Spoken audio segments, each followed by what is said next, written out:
You had published a piece in the nonprofit Quarterly. It's entitled "Strengthening Our Identity: Rethinking the Path to Black Liberation." And so, what is that path? What is that rethought path or reimagined path to full Black liberation? First, how are we defining Black liberation, right? Well, number one, I want to take off on the previous statement because it ties directly into this idea of Black liberation and a new path.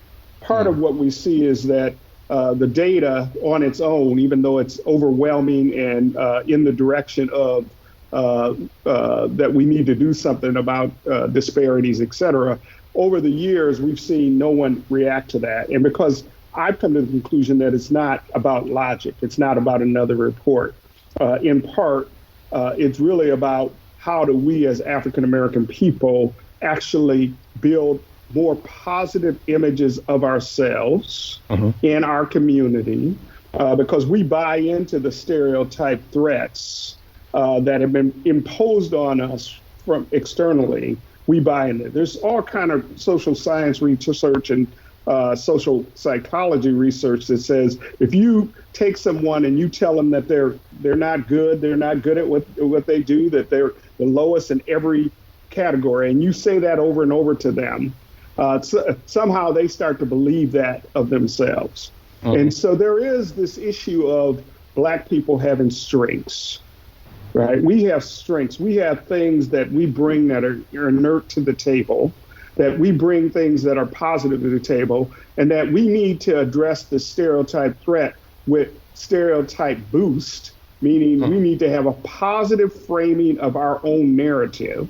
And by positively framing our own narrative, we will build social cohesion, because without the social cohesion of African American people, and we've had it at different times in history. We've had social cohesion during the Civil Rights Movement.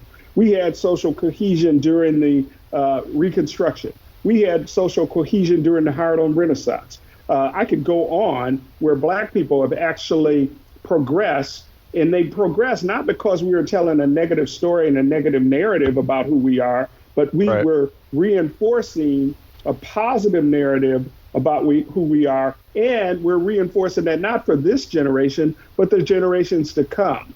And that's what we need to be focused on as a people. And that means we got to have some deep conversations between us, because I remember a time during the early 70s where there was a feeling where you could walk in the community and say, hey, brother, how you doing? And people would be taking care of each other in our community. I'm not saying that none of that goes on today. With the Black Panther Party and the Student Nonviolent Coordinating Committee and other things that happen to actually give us a positive boost. And so this idea of us continuing to tell a negative story about our own conditions and what we do is not, in my opinion, the right way to go. We need to reframe this narrative so we can actually stand up and be proud of who we are, what we are, and what we're going to represent into the future.